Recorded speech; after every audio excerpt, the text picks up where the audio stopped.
June 4th, 1952. Plaza de Mayo, Buenos Aires.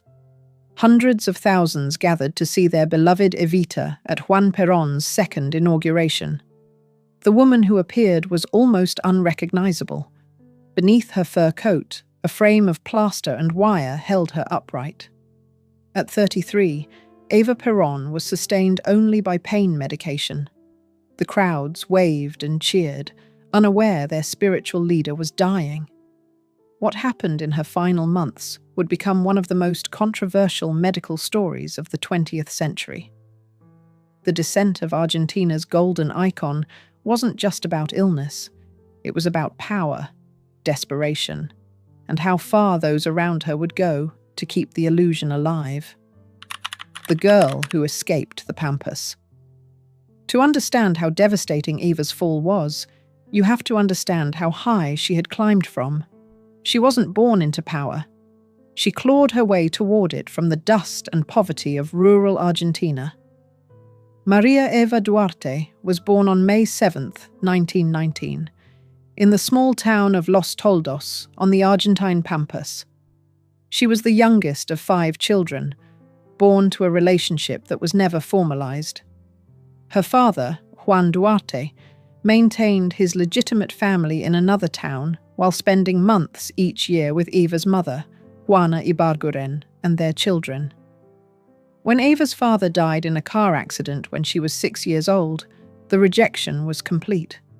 The legitimate family wouldn't even let Juana and her children attend the funeral properly. They stood outside, unwelcome. That humiliation, that sense of being unwanted by respectable society, would shape everything Eva became.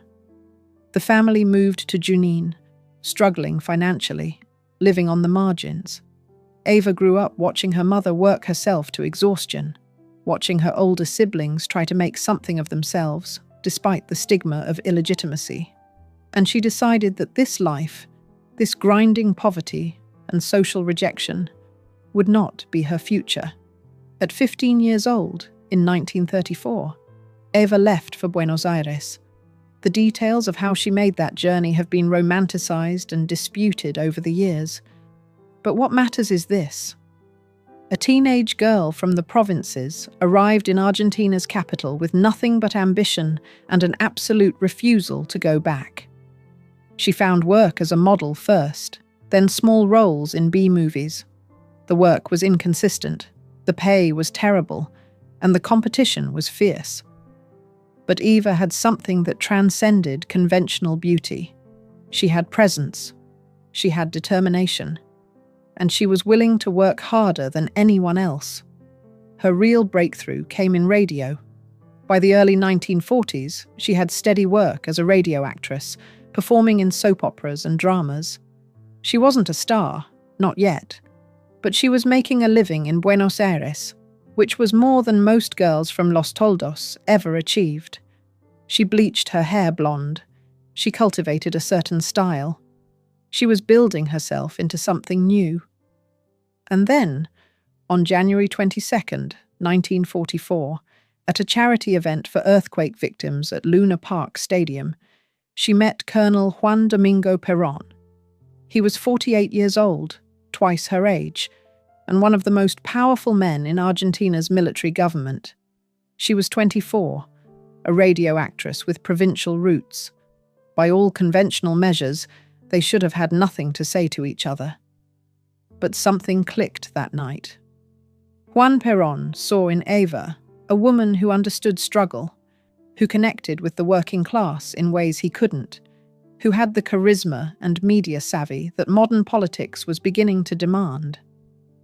Eva saw in Perón a path to real power, to the kind of position where she could never be humiliated again. The next morning, Eva arrived at work in a limousine reserved for the War Ministry.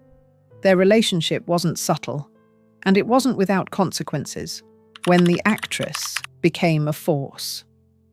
In October 1945, rival military factions arrested Perón and briefly imprisoned him. It was meant to end his political career. Instead, it became his launch pad to the presidency.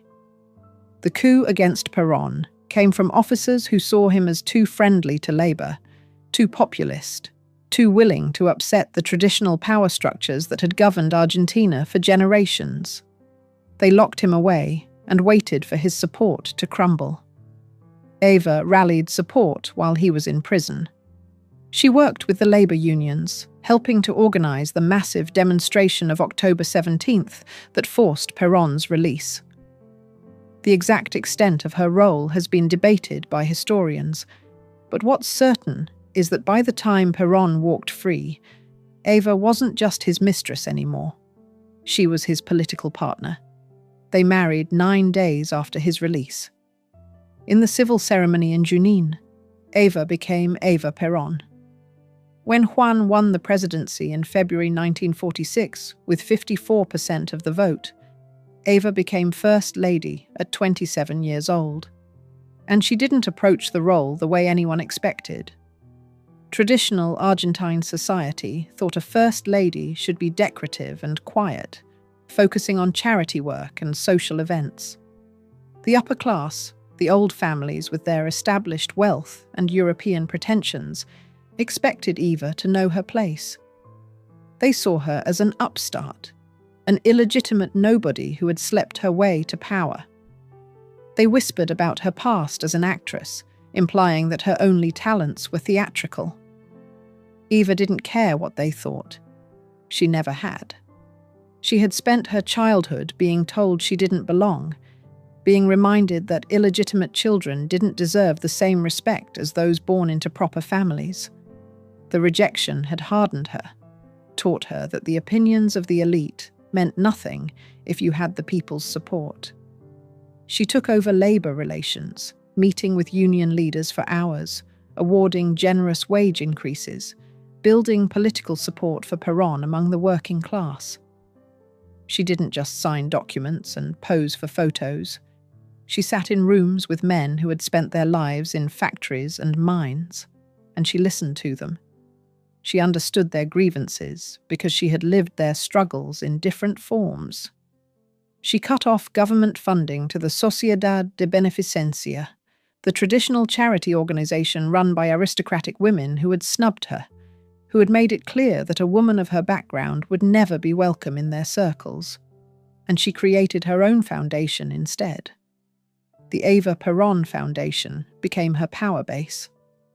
Funded by mandatory union contributions, business donations, and a substantial cut of the national lottery, it built thousands of hospitals, schools, orphanages, and homes for the elderly. Eva personally oversaw much of this work, often meeting with poor Argentines who came seeking help. The scale of the foundation's work was staggering. Between 1948 and 1952, it distributed food, clothing, and medicine to millions. It built entire neighborhoods, including a community called Evita City. It provided scholarships for students who never could have afforded education otherwise. It operated mobile medical clinics that reached rural areas that had never seen a doctor. But the foundation also operated without transparency. There were no public audits, no oversight boards. Eva controlled everything personally. Critics accused her of embezzlement, of using foundation money to fund her lavish wardrobe and jewelry collection. The accusations were probably unfair in some ways and accurate in others. The truth was that Eva saw no contradiction between building hospitals for the poor and wearing Dior gowns to state dinners. She would work 20 to 22 hours a day sometimes, ignoring Perón's requests that she take weekends off. People would line up to see her, to ask for assistance, to tell their stories. And Eva listened. She gave them money, found them housing, arranged medical care, provided what the government and traditional charities had always denied them. There are stories of her meeting with people until 3 or 4 in the morning, refusing to leave while anyone was still waiting. Of her rage when she encountered incompetence or delays in helping someone who needed it. Of her crying at the stories she heard, then composing herself and making sure solutions were found. To the descamisados, the shirtless ones, the working-class Argentines who had never had political power before. Eva was a saint. She was proof that someone who came from nothing could rise to everything. She spoke their language, she understood their struggles, and she fought for them with a ferocity that bordered on fanatical. To her critics, she was dangerous, authoritarian, using the foundation as a personal slush fund while she wore Dior gowns and dripped with jewels. The hypocrisy of a woman preaching to the poor while living in luxury wasn't lost on anyone. But Eva had learned something from her childhood years of poverty. Power and image were intertwined. The gowns, the jewels, the perfectly styled hair weren't about vanity. They were armor. They were proof that a girl from Los Toldos could stand on the world stage and belong there. In 1947, she embarked on what became known as the Rainbow Tour, visiting Spain, Italy, France, and Switzerland. She met with Francisco Franco and Pope Pius XII. She wore elaborate outfits that cost fortunes and gave speeches that mixed glamour with populist rhetoric. The European press didn't quite know what to make of this glamorous, outspoken Argentine First Lady. The tour began in Spain, where Franco rolled out the red carpet for the Argentine First Lady. She was greeted with massive crowds and elaborate ceremonies. The Spanish government awarded her the Order of Isabella the Catholic. For a woman who had grown up as an outsider in her own country, being honoured by European heads of state must have felt like vindication. In Italy, she met with Pope Pius XII in a private audience. She wore black, as protocol demanded. But the dress was couture, the jewellery magnificent. She presented herself as both humble and powerful, a contradiction she had perfected over years of navigating between the working class and the elite. In France and Switzerland, the reception was cooler. The European aristocracy and old money looked down on this South American upstart with her nouveau riche style and populist politics, but Eva had never needed their approval. The tour was about projecting Argentina's power and her own importance on the world stage. But back home, her popularity was undeniable. By 1951, the working-class Peronist base was clamoring for Eva to run for vice president. She was more popular than Perón in many quarters. The thought of actually having formal political power, of being vice president, seemed within reach. Eva had also been instrumental in achieving one of her most significant accomplishments, women's suffrage. In 1947, Argentina finally granted women the right to vote. Eva had lobbied for this tirelessly, using her influence and the Foundation's resources to push the legislation through. When the law passed, she formed the Female Peronist Party in 1949, creating an organized political force of women loyal to the movement. She understood that giving women political power wasn't just about rights. It was about building a base of support that would sustain Peronism for generations. The women who voted for the first time in 1951 did so largely for Juan Perón, thanks to Eva's organizing and outreach. And that's when her body started to fail her. The bleeding wouldn't stop. It started with fainting. On January 9th, 1950, Eva fainted in public. Officially, the story was appendicitis. She underwent surgery 3 days later, and the removed appendix was presented as the cause of her problems. But that wasn't the truth. During that surgery, doctors found advanced cervical cancer. They didn't tell Eva. On Juan Perón's orders, the diagnosis was withheld from her and from the public. Some historians believe Perón kept it quiet for political reasons. Eva's power and popularity were crucial to his presidency. Any sign of weakness might affect the upcoming 1951 election. Others think he genuinely wanted to protect her from the devastating news. Either way, Eva continued working, unaware of what was growing inside her. The fainting continued throughout 1951. The vaginal bleeding became profuse, impossible to hide from those close to her. She would be giving speeches and have to stop, her strength suddenly gone. In August 1951, during one of the massive rallies where the Peronist faithful gathered to demand she run for vice president, Eva addressed the crowds from the balcony of the Casa Rosada. She told them she needed time to think about the nomination. The truth was simpler and more brutal. She was too sick to campaign. On August 31st, 1951, Eva finally made her decision public. She would not run for vice president. She called it the renunciation, framing it as a personal sacrifice for the movement. But anyone paying attention could see she was becoming thinner, weaker, struggling to maintain the facade. In November 1951, Eva was told she needed surgery, a hysterectomy, they said, to stop the bleeding. What she didn't know was that an American cancer surgeon, Dr. George T. Pack, had been secretly brought to Argentina to perform the operation. On November 5th, Eva was taken into the operating room. The Argentine surgeon Ricardo Finocchietto, whom she trusted, was supposed to perform a routine procedure. But once she was under anesthesia, Dr. Pack took over. He found extensive cervical cancer that had already spread throughout her abdomen. He did what he could, removing her uterus and as much of the diseased tissue as possible. Before Eva woke up, Dr. Pack was on a plane back to New York. When she came out of anesthesia, they told her the bleeding problem had been corrected. They did not tell her she had cancer. They did not tell her the cancer had metastasized. They did not tell her she was dying. Eva went back to work, because that's what she did. The foundation needed her. The people needed her. And maybe, on some level, she knew that if she stopped moving, stopped working, stopped fighting, it would all be over. But the recovery from surgery was slower than expected. She didn't regain her strength.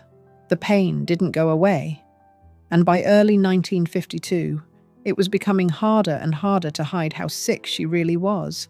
The body consumes itself. By spring 1952, Eva was experiencing symptoms she couldn't ignore. Persistent cough that left her breathless, chronic pain that radiated through her body, starting in her abdomen and spreading until there was no position, no medication, no moment of comfort. Weight loss that made her clothes hang loose, that turned her famous curves into sharp angles. The cancer had spread to her lungs and other organs. Every breath was becoming harder. Every movement sent waves of pain through her system. And still, she tried to work. She was receiving drug therapy and radiation treatment. The radiation burned her skin, left her nauseated and weak. In a medical first for Argentina, they tried chemotherapy, administering nitrogen mustard in a desperate attempt to slow the disease. The nitrogen mustard was a derivative of chemical weapons from World War I, repurposed to kill cancer cells. It also killed healthy cells, destroyed her immune system, made her violently ill. Nothing worked. The cancer was too advanced, too aggressive. It had been growing for years before anyone acknowledged it, and by the time treatment began, it was already too late. Eva became emaciated. By June 1952, she weighed only 79 pounds. Her face, once full and glowing in photographs, became gaunt. The bones of her skull visible beneath skin that seemed stretched too tight.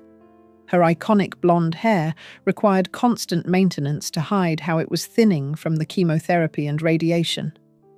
The makeup artists worked overtime to create the illusion of health when she had to appear in public, applying layers of foundation and powder to hide the greyish tint her skin had taken on. But the physical deterioration was only part of the story. Eva's behaviour was changing too. She exhibited increasing bouts of anxiety, agitation, emotional instability. She would rage against her political enemies with a viciousness that shocked even her closest allies. The woman who had always been passionate in her politics now seemed consumed by fury, unable to modulate her responses or control her temper. The pain medication she was taking might have contributed to the personality changes. She was on heavy doses of opiates, and the side effects included mood swings, paranoia, and difficulty thinking clearly. But there was also something deeper happening. Eva knew she was dying, even if no one would tell her explicitly. She could feel her body failing, and the terror of that, combined with the physical agony, was breaking down the iron control she had maintained for so many years. In her last major speech on May 1st, 1952, addressing the crowds from Plaza de Mayo, Eva was visibly frail but defiant. She had to be helped to the balcony. Her voice, once so strong and commanding, was weak and raspy. But she spoke with the same fire, telling the gathered masses that she would always be a rainbow of love between them and Perón. But she also spoke about her enemies with barely controlled fury, threatening those who opposed Peronism, speaking of violence and retribution in ways that made Juan Perón's advisors nervous. From her sickbed, she reportedly attempted to organize armed workers' militias. The woman who had built schools and hospitals was now talking about violence, about crushing opposition, about defending the movement by any means necessary. Juan Perón was watching his wife unravel. The doctors told him she was in constant, agonizing pain. The medications weren't enough anymore, and her increasingly erratic behavior was becoming dangerous, politically and socially. That's when the decision was made. A decision that would remain hidden for decades. The procedure never explained. In May or early June 1952, an American neurosurgeon arrived in Buenos Aires. His name was Dr. James Poppen, and he was an expert in a particular type of surgery, prefrontal lobotomy. At the time, lobotomy was considered a legitimate treatment for chronic pain from cancer. It was also used to manage what doctors called difficult behavior, particularly in patients who were agitated or aggressive. Dr. Poppen had experience with both applications. The medical team treating Eva included Dr. Riccardo Finocchietto and Dr. George Udvarhelyi, among others. Juan Perón had given them clear instructions. Make sure she doesn't suffer, and please try to calm her down. What happened next has been pieced together from medical records, travel logs, eyewitness accounts, and analysis of Eva's skull X-rays conducted years later. Eva was told she needed another procedure to help with the pain in her neck and spine. Dr. Finocchietto informed her that they would sever the nerve causing the problem. She trusted him. She agreed to the surgery. But what they actually performed was a prefrontal lobotomy. They drilled 2 small holes in her frontal bone and severed connections in her brain, destroying tissue in her frontal lobe. The procedure was intended to reduce her pain perception and, likely, to modify her behavior and personality.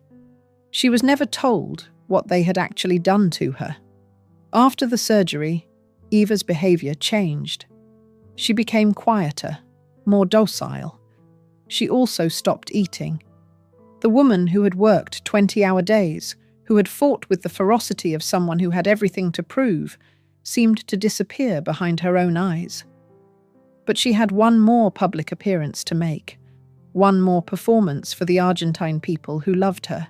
The final parade, June 4th, 1952, Juan Perón's second inauguration. Eva insisted on being there, on riding in the open car beside her husband through the streets of Buenos Aires. The doctors were against it.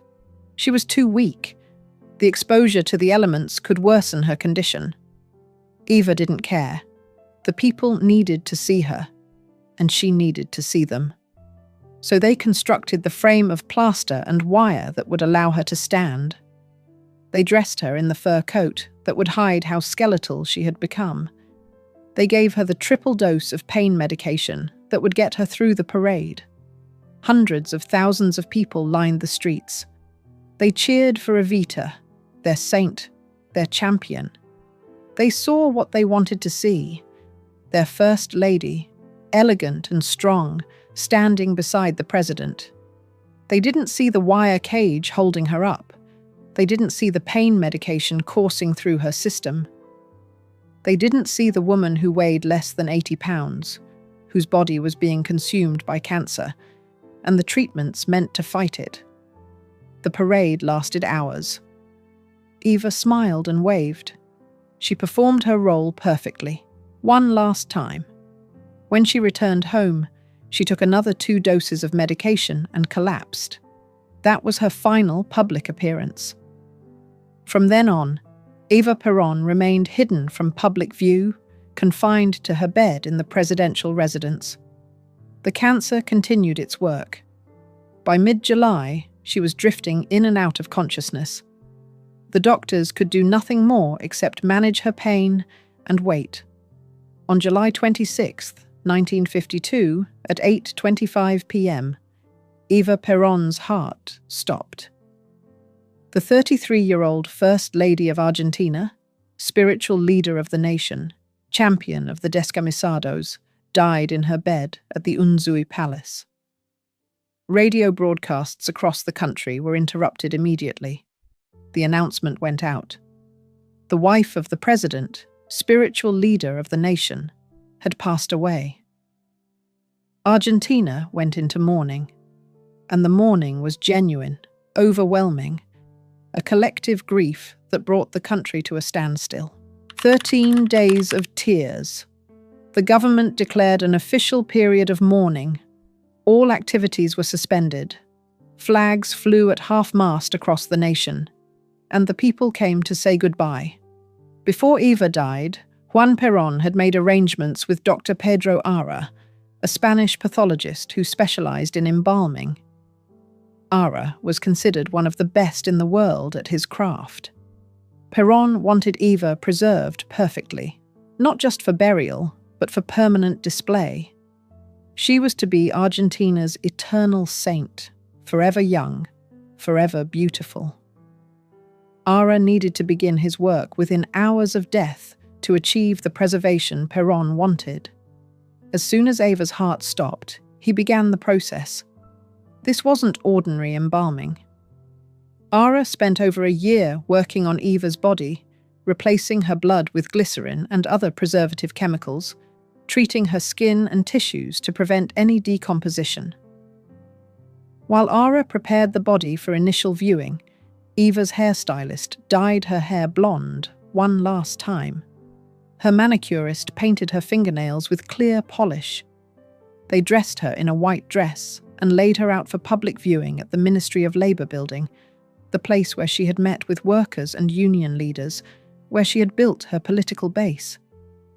The building itself held symbolic importance. This was where Eva had spent countless hours listening to the descamisados, where she had distributed aid, where she had wielded her unofficial but very real political power.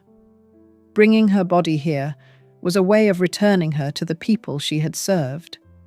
The lines to view her body stretched for blocks in multiple directions. Hundreds of thousands of people waited, some for an entire day, to pass by her coffin. They touched it. They kissed it. They wept. Some collapsed in grief and had to be carried away by medical personnel who had been stationed throughout the viewing area. The scenes were unprecedented. People fainted from standing too long in the heat. Mothers brought their children to touch the coffin, wanting them to remember this moment. Workers who had received help from the foundation came to thank her one last time. Women who had voted for the first time thanks to Eva's advocacy came to mourn the woman who had changed their lives. For 13 days, this continued. The government finally had to end the public viewing because the exposure was beginning to damage the corpse despite Ara's preservation efforts.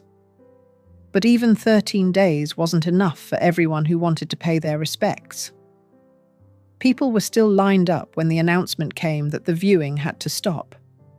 On August 9th, Eva's body was transferred to the Congress building for an additional day of viewing, this time for government officials and dignitaries.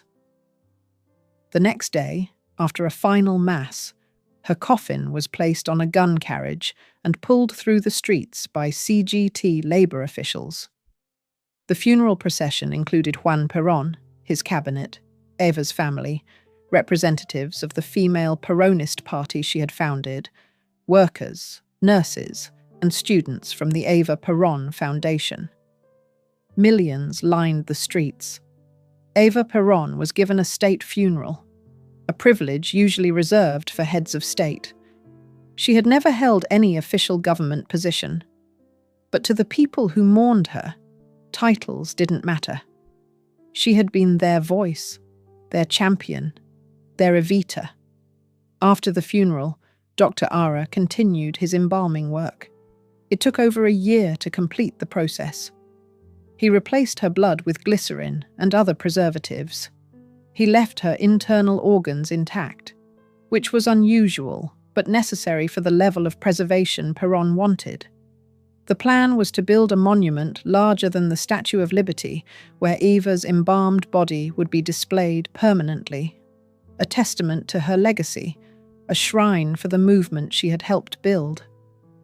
But that monument was never built, because 3 years later, in 1955, Juan Perón was overthrown by a military coup, and Eva's body became a political pawn in Argentina's bitter divisions. The body that wouldn't rest.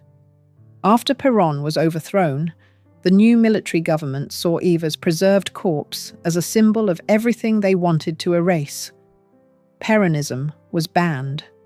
Displaying images of Eva or Juan Perón became illegal, and her body, kept in the CGT building, became a problem.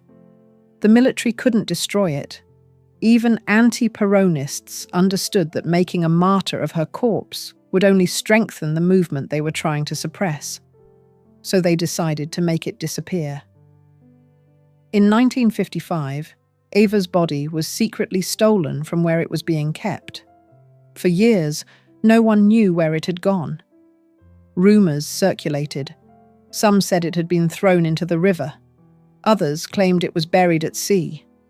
The truth was stranger. The body was taken to Italy and buried in a cemetery in Milan under a false name, Maria Maggi de Magistris. For 16 years, Eva Perón lay in an unmarked grave in a foreign country, far from the people who had loved her. The military's plan backfired spectacularly. Rather than erasing Eva's influence, hiding her body turned her into a legend. She became a symbol of resistance for groups fighting against military rule. The Montoneros, a guerrilla organization, even kidnapped and killed a former president, General Pedro Aramburu, demanding to know where Eva's body was hidden. In 1971, bowing to pressure and desperate to stabilize the country, the military government returned Eva's remains to her exiled widower. Juan Perón was living in Madrid.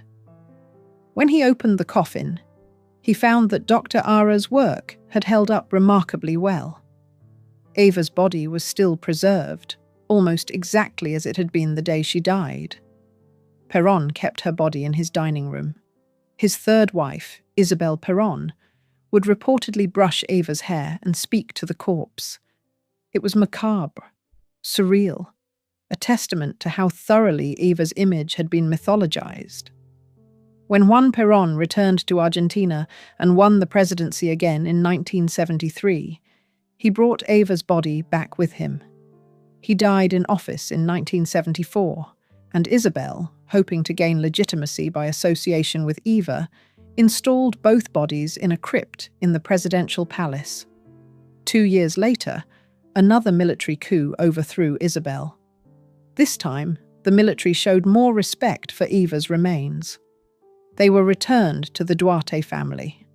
And in 1976, Eva Perón was finally buried in the family crypt at Recoleta Cemetery in Buenos Aires. 24 years after her death, Eva Perón was finally laid to rest.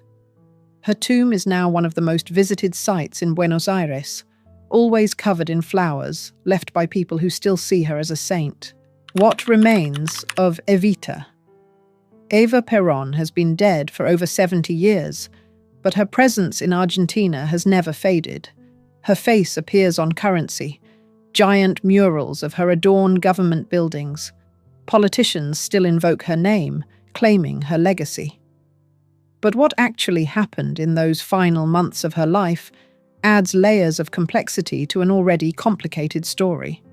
The lobotomy, performed without her knowledge or consent, was kept secret for decades. It only came to light in the early 2000s when researchers began examining medical records and interviewing doctors who had been involved in her care. The question that haunts the story is, why? Was it purely for pain management, as some defenders claim? The medical literature of the 1950s did support lobotomy as a treatment for intractable cancer pain. Dr. Poppen had performed similar procedures on other terminal cancer patients, but the timing suggests other motives. Eva's increasingly inflammatory rhetoric, her attempts to organize armed militias, her emotional volatility, all of this made her dangerous politically. Juan Perón was walking a tightrope, trying to maintain power against military opposition and economic crisis. A first lady calling for violence and displaying erratic behavior could destabilize everything. Did Perón order the lobotomy to calm her down, to make her manageable in her final weeks? Did he convince himself it was for her own good, that reducing her pain and anxiety justified the procedure? Or was it simply doctors doing what they thought was best with the tools they had available in 1952? We'll never know for certain. Perón never publicly acknowledged the lobotomy. The doctors involved gave conflicting accounts or remained silent. The medical records that might have provided clarity have been lost or destroyed. What we do know is that Eva Perón spent her last weeks in a fog, robbed of the fierce intelligence and will that had defined her. The woman who had climbed from poverty to power, who had fought for the working class with relentless energy, who had refused to be quiet or obedient or anything other than exactly who she chose to be, ended her life with part of her brain destroyed by doctors acting on orders from her husband. The tragedy is multi-layered. There's the obvious tragedy of dying at 33 from a preventable disease. Cervical cancer, which killed Eva and had also killed Juan Perón's first wife, is now largely preventable through screening and vaccination. Eva's death was medically unnecessary by modern standards. There's the tragedy of being kept in the dark about her diagnosis. Eva faced death without understanding what was happening to her, without the chance to make her own decisions about treatment and how she wanted to spend her final months. And there's the tragedy of the lobotomy, of having her personality and behavior altered in the name of pain relief and political stability, of ending her life as something less than the formidable woman she had been. But perhaps the most profound tragedy is how little any of it matters to Eva's legacy. The myths built around her, both positive and negative, have become more powerful than the actual woman ever was. She's been made into a saint by her supporters and a demon by her detractors, and neither version is entirely true. The real Eva Perón was a woman of immense ambition and genuine compassion, capable of both inspiring devotion and ruling through fear. She built hospitals and silenced opposition. She fought for workers' rights and lived in luxury. She was revolutionary and authoritarian, charismatic and calculating. She came from nothing and reached heights that should have been impossible for someone with her background. And when she died, she was mourned by millions who genuinely believed she had changed their lives for the better. The frame of wire and plaster that held her upright at that final parade was just the last in a series of structures that had supported her rise. Her marriage to Perón, the foundation, the carefully cultivated image of glamour and power. All of it was scaffolding for a woman who had learned early that image and reality were equally important, that how people saw you mattered as much as what you actually were. Eva Perón died at 8:25 p.m. on July 26, 1952. But Evita, the myth, the symbol, the legend, has never died. She lives on in the murals and the songs, in the political movements that claim her heritage, in the tourists who visit her tomb and leave flowers. She remains Argentina's most famous daughter, the woman who proved that someone from the Pampas could stand on the world stage. And nothing that happened in those final, painful months, no matter how controversial or tragic, can change the fact that for a brief, shining moment, Eva Perón made millions of people believe that change was possible. That someone who looked like them, who came from where they came from, could rise to power and fight for them. Whether that belief was justified, whether the Peronist movement ultimately helped or hurt Argentina, these are questions that Argentines are still debating. But the power of what Eva represented, the hope she embodied for those who had never had hope before, that was real. And it's why, more than 70 years after her death, we're still talking about a radio actress from Los Toldos who became a first lady, who built a political movement, who died far too young, and who has never really been laid to rest. If you enjoyed this video, please like and subscribe to our channel so you never miss out on more fascinating stories.